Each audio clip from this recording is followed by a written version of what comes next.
Hello and namaskar. Let's continue our discussion on Atra muriaticum from Dr. N.M. Chaudhary's Materia Medica. Let's start with the digestive system today.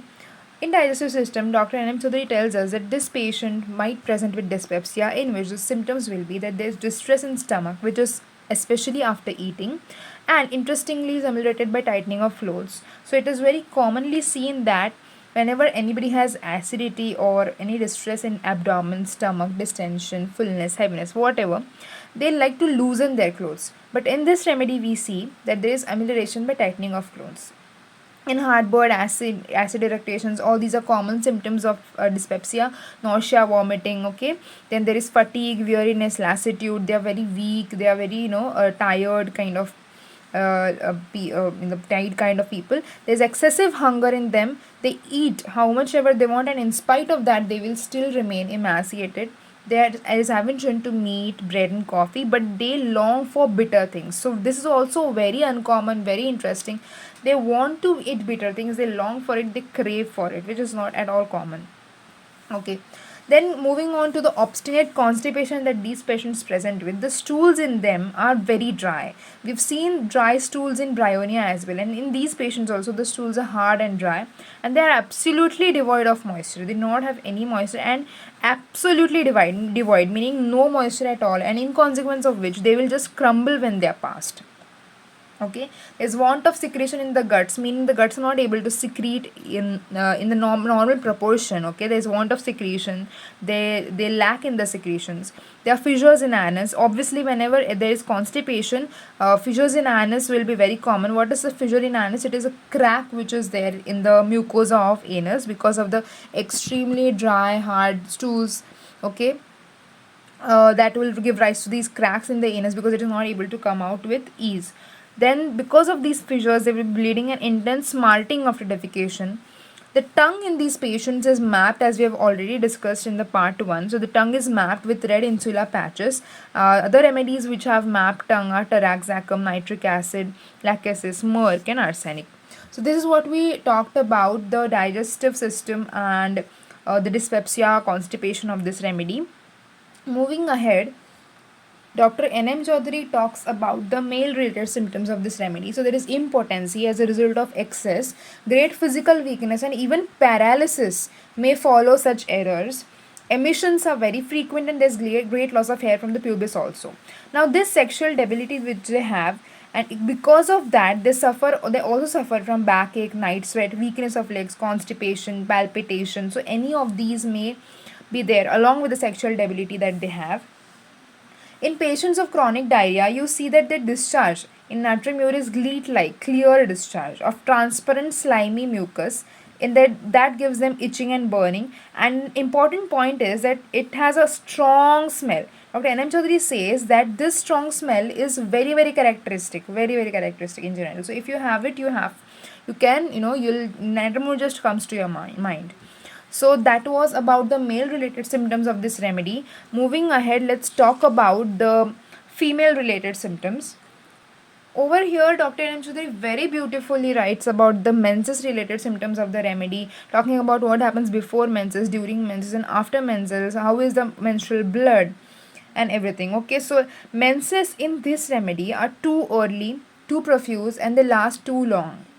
Now, if there is so much bleeding which starts very early, which is also very profuse, and which will even go off very late or which will last for long time, then that will obviously make them anemic, make them cachectic.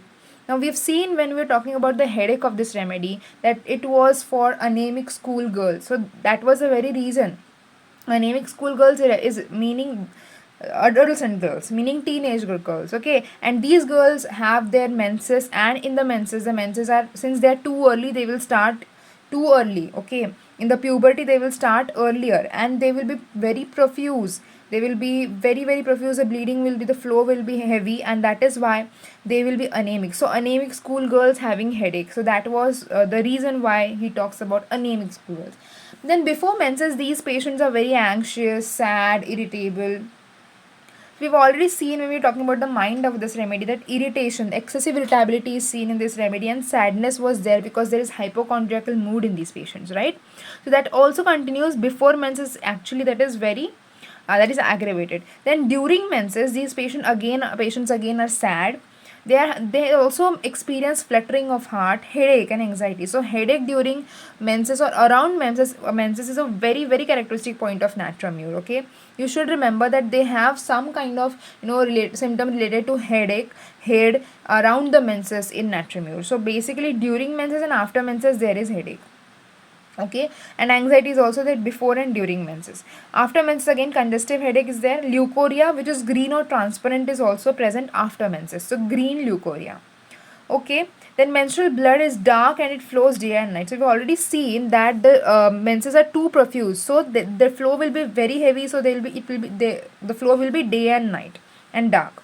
There's loss of sexual desire in these patients, so they do not have the desire for coitus and therefore aversion to coitus, and this must be partly due to dryness of vagina. Now this dryness of vagina actually renders the act very painful and causes smarting and burning after the act, and that is why they have this loss of sexual desire. Moving ahead to prolapse of uterus, Dr. N.M. Chaudhary actually talks a lot about prolapse of uterus, giving us an idea that this is a great remedy for prolapse, right?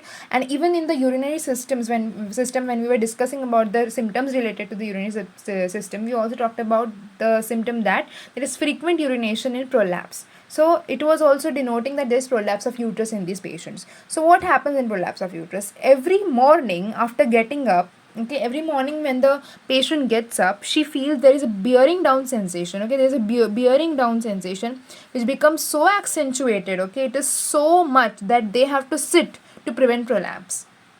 There is a kind of the feeling that now the uterus will just come down. That bearing down feeling is there, and just to avoid that falling out of uterus, they have to sit to prevent this prolapse.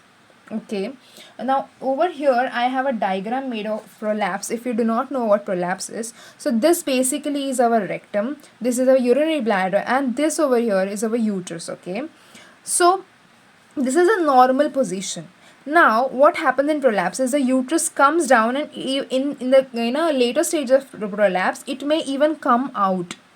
So this uterus is actually getting dislocated from its position and it's coming out, or it's getting even more down and down, and it may also come out. So this is the rectum, this is the urinary bladder, and this is the uterus. Now because the uterus presses onto the bladder as it comes down, that is why the frequency of urine also increases in prolapse of uterus. So this is what happens over here. So they have every morning after getting up there is bearing down feeling, and they have to sit to prevent prolapse. Along with that there is backache, right? So just now we've also seen that even in males, along with the sexual debility, they had this backache. Now we're seeing that in females also there's backache along with prolapse. So this backache is a great concomitant in natramure. Okay, it does accompany symptoms. Okay, so backache with prolapse, so troublesome that they have to lie down on their back. This backache is so much that they have to lie down on their back or press a pillow against it to obtain relief. So this is about the prolapse of uterus, and this is how it looks.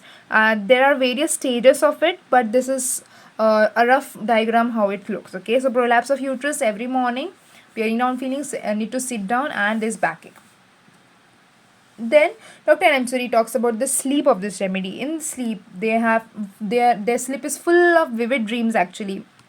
And this is an important point, that the patients constantly dream about robbers and feel so terrified about it. Okay, now they're sleeping, they dream that they have robbers coming into their house and robbing their whole house and going away.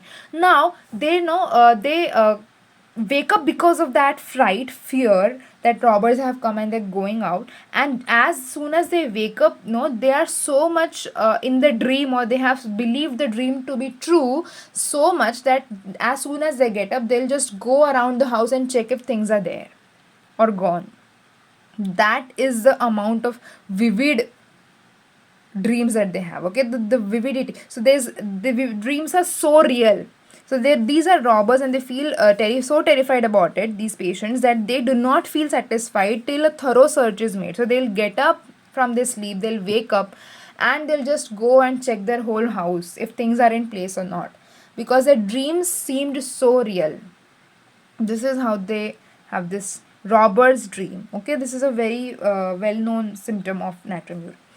Then, talking about the skin of natrium ure, the skin also has a few symptoms, like there is eczema, raw inflamed eczema, especially near the edges of the hair roots, on the genitals and legs. So, on the scalp, meaning on the hair, especially on the genitals and the legs.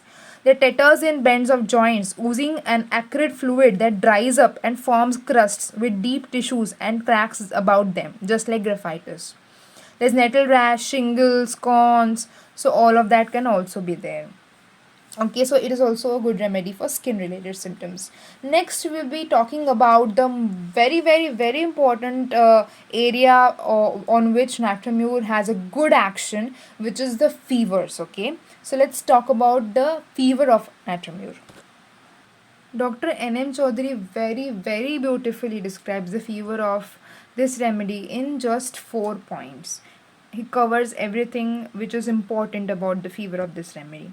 So he says that this remedy, natrium ure, is especially used in the chronic variety of fevers. Okay, whenever you have chronic kind of fevers, then this is more indicated. And he says that this remedy has cured so many cases of intermittent fever, especially of the chronic variety, that you may not know about any other remedy which has cured as many as this remedy. But he says that only arsenic is the only one remedy that he can think of that can approach natrium ure in respect of its utility in the treatment of such fevers. So that means that natrium ure cures most of the chronic variety of fevers, and arsenic is the only one which can fight with it for that reason. Okay, no other remedy matches its level, matches the amount of cases that it can cure of chronic variety. Okay, intermittent fever related cases. Okay, so he tells us about 4 chief points of importance related to fever in natrium ure. So the first one is intensity of chill. The intensity of chill is the first point. Now he says that this chill stage, in the chill stage, it is so agonizing. These chills are so agonizing that they dread it before it really sets in. So these patients, because there is periodical fever, okay, there's periodicity in fever because there is intermittent fever, they know that now they're going to get the fever, and even before they get the fever, they'll start fearing this chill because it is so agonizing. It begins in extremities, fingers and toes, and then spreads to the small of back. So this is where it begins. Every remedy, when you talk about the fever of any remedy, when you study the fever of any remedy, whenever you study chill stage, heat stage, there is some kind of region where the chill starts. Maybe it then spreads to other region, or may not, or maybe spread to the whole body from there. But many remedies, actually, when you study in detail the fevers of various remedies, you'll see that this has been mentioned that from where this chill starts. So this is also a question you should ask your patient when you're taking the fever, a patient's case who has fever. Okay, so begins in extremities, fingers and toes, and spreads to small of back in natrium ure. So this chill is so severe that it turns the lips and nails blue. So just see that it is just a stage of fever, but it is so severe that it turns the lips and nails blue. So hence Dr. N.M. Chaudhary mentions that the first point is about the intensity of chill, okay, which is very great. Then next point he says is the unbearable bursting hammering headache. So headache comes over here, because head is actually a very important sphere of action for natrium ure. We also talked about headache when we were talking obviously about head related symptoms. We talked about headache when we were talking about the menses related symptoms. Now we're talking about headache even in fever. So this tells you that headache is so central to this remedy. It is there in and around this remedy. Okay, so headache. Which type of headache? Hammering headache. We've seen that this remedy has a headache in which there is sensation like hammers are just hitting onto the brain 1,000 times and bursting and unbearable. And this kind of a headache is present in all stages in natrium ure. Okay, in all stages, that is chill, heat and sweat stage. These are the 3 stages of fever, and before these 3 stages we have prodrome. Okay, so in all the stages they have this kind of headache, unbearable, bursting, hammering headache. In the prodrome also they have it. In the chill, in the heat, in the sweat, everywhere. Okay, all the stages they have it. In the chill, this headache is so violent that the patient gets unconscious. Okay, so violent headache that the patient will just faint because of that. In the heat stage, it lasts all through the stage of heat. The intolerable hammering almost stupefies the patient. So again here it uh, takes the patient into a stage of stupor, okay, a confused kind of state of their brain, mind. So first in the chill, the patient fainted. Now the patient is going into a confused kind of state. In sweat also the headache is present, and this is very characteristic because normally what happens is whenever you have had fever, or your experience would also tell you that uh, sweat stage is actually a stage where all the symptoms get relieved. Okay, once you have the sweat come out, you will feel better, right? But over here, even in the sweat stage, the headache is present and the patient is not feeling better. And that is also one of the points that Dr. N.M. Chaudhary mentions in these 4 points. The first 2 points that as we've discussed are first the intensity of the chill, which is very agonizing, starts in extremities, fingers, toes, and moves to the small of back, and so severe that turns the lips and nails blue. Unbearable, bursting, hammering headache, which is present in all stages, in prodrome, in chill, in heat, in sweat. In chill, it is so when the patient faints. In heat, the patient goes into stupor, and in sweat also it is present. Next, moving on to the third point, here Dr. Chaudhary tells us that there is great thirst. So anyway, this remedy has great thirst, as we have already discussed, right? So great thirst is there. It is also present in all stages, and he drinks large quantities of cold water. So cold water he wants, okay, not just normal water but cold water. Present in all stages, drinks large quantities of cold water. Profuse perspiration is the fourth point. So sweat stage. In the sweat stage, there is great profuse perspiration. Okay, it relieves all the pains except the headache, as we have already discussed. So these are the 4 points. The first one is the intensity of the chill. Second one is the unbearable bursting hammering headache, which is present in all the stages. Third is the great thirst, and fourth is profuse perspiration. Now, in between of these stages, which is chill and heat, in between of these stages, the patient might have vomiting of bile. Okay, and this is also seen in Eupatorium perf. So like in Eupatorium perf, this remedy also has vomiting of bile in between the chill and the heat stage.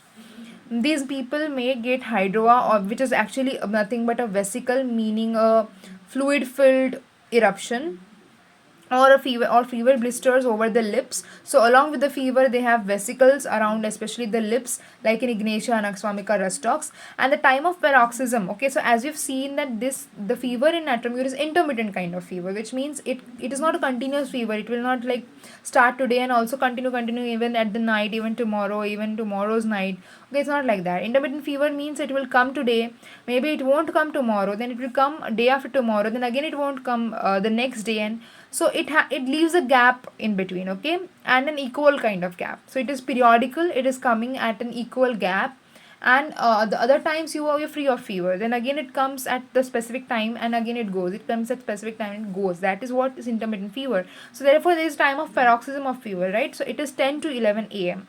So in morning at 10 to 11 a.m. these patients get fever, but it may come on at any time and still be within the domain of natriumure. So this is not normally what you see, okay, but it is not it does not mean that if your patient has fever at 4 to 5 p.m. maybe or whatever, okay, it does not mean that you cannot give him natriumure. If the symptoms agree, you will obviously give him natriumure, but it is commonly seen that the natriumure patients have this paroxysm at 10 to 11 a.m.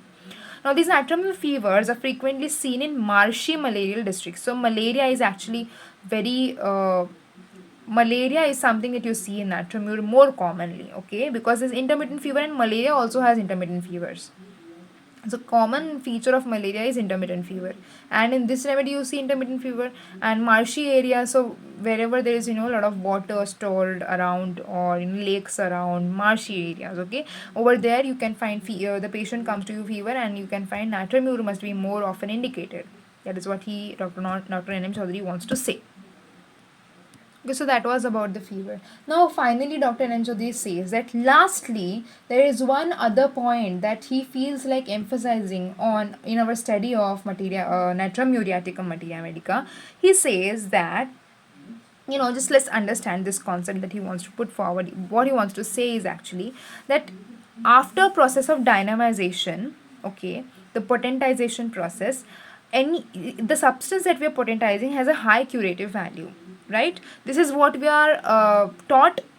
This is what we are taught. We are taught that a substance which is inert in its crude form gets activated in the dynamized form, and its energy gets unlocked, and it has curative value. So why should we believe, right? Why should we believe what we are being taught? Now here he says that the clear proof of the superiority of this process is the remedy Natramur. Yes, because we all consume Natramur as a remedy, that is not as a remedy, sorry, Natramur as a crude substance, that is common table salt. We all of us consume it, right? We all consume certain quantity of this inert substance without developing any symptoms. So we eat it daily through our food, but we do not develop any kind of symptoms, isn't it? Do we develop any kind of symptoms? No. But on dynamization, so when we dynamize it, when we potentize it, it becomes so much more potent than the most powerful poisonous drug that our book on therapeutics can boast of.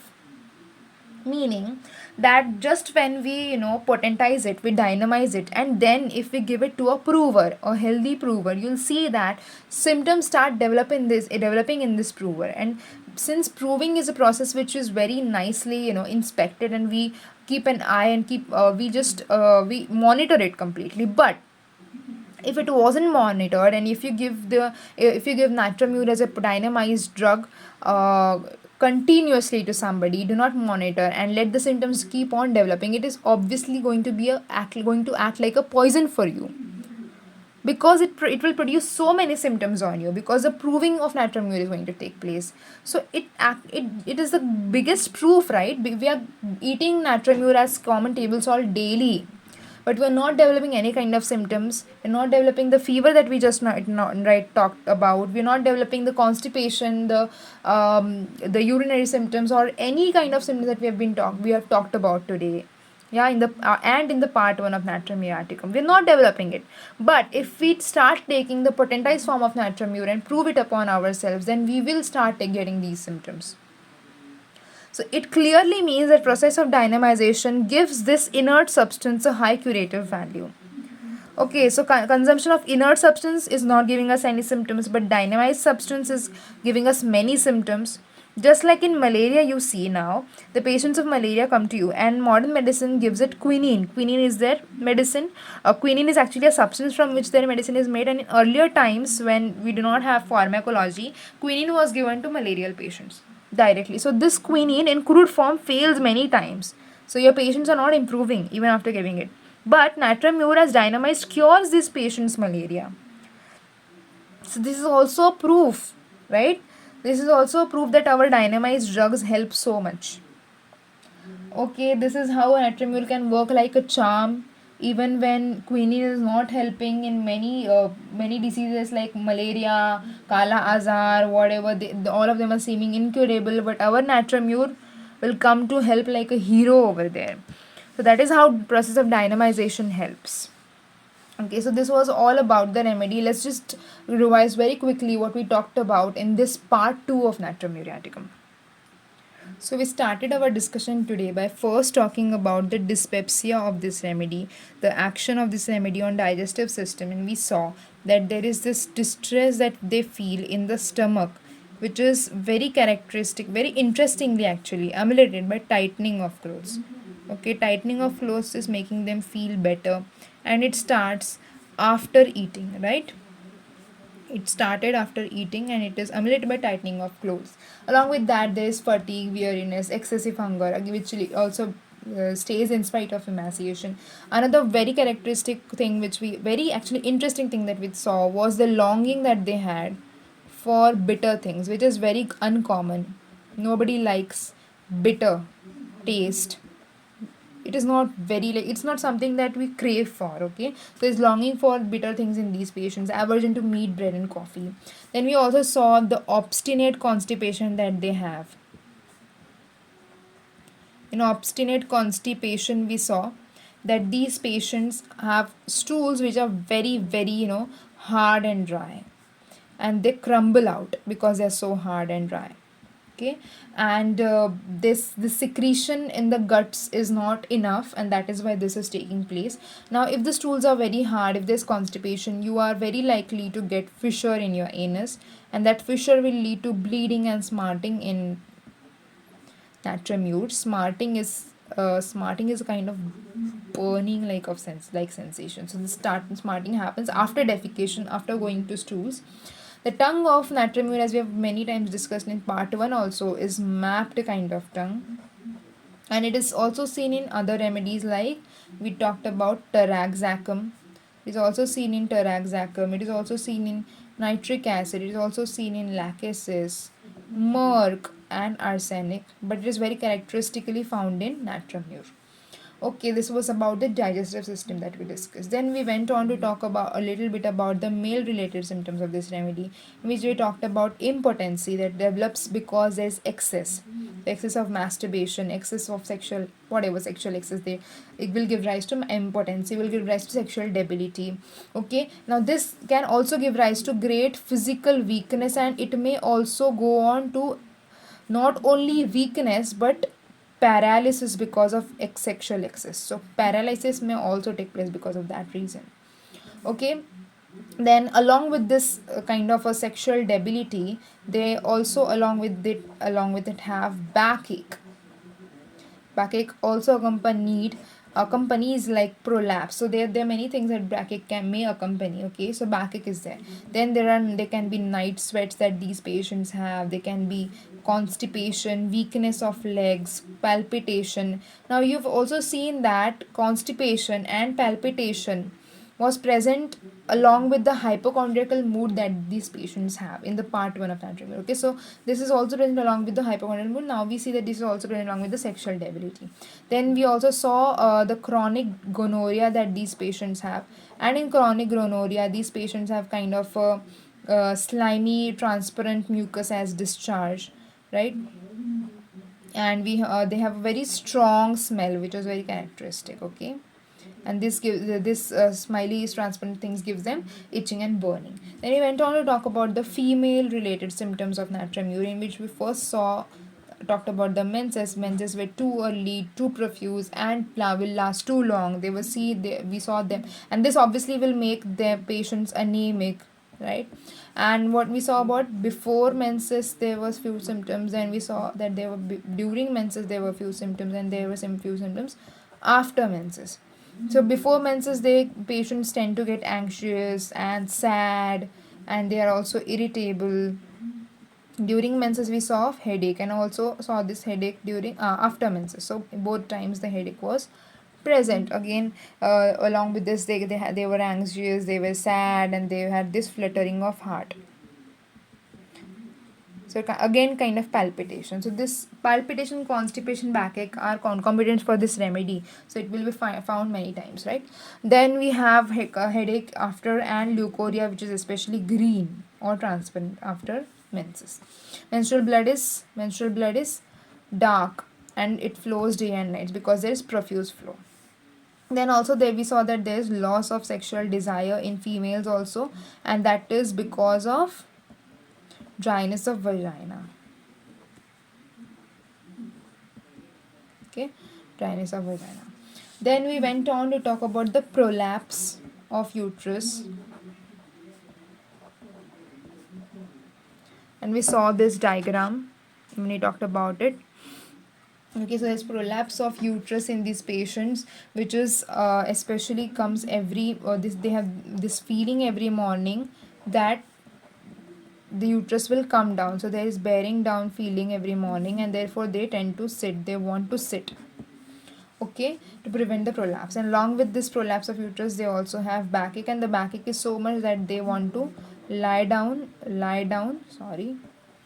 or press a pillow against it.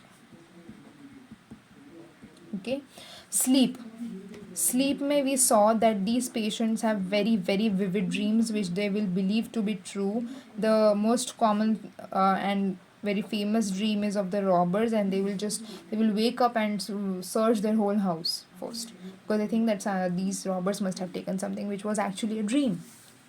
Okay, then we went on to talk about the skin related symptoms, in which we saw that there is eczema, there can be vesicular eruptions, that is tetters, which is also called as tetters, there can be shingles, there can be rashes, etc. It was nothing very characteristic. And then we finally talked about the very very characteristic fever of this remedy. Okay, In the fever, we saw there are four chief points. In the four chief points, the first one was the intensity of the chill. Intensity of chill, right? Second, we saw that there is headache which is unbearable, bursting, hammering headache. Third, we saw that there is very great thirst, and fourth, we saw that there is very great perspiration. The chill is so much that they fear that it will set in. It will turn their lips and their nails blue. It will also start from extremities, fingers, toes, and then spreads to small of back. In headache, we saw that it is there in all the stages. In chill, it will be so violent that the patient will faint. In heat, it will again be hammering and stupefies the patient.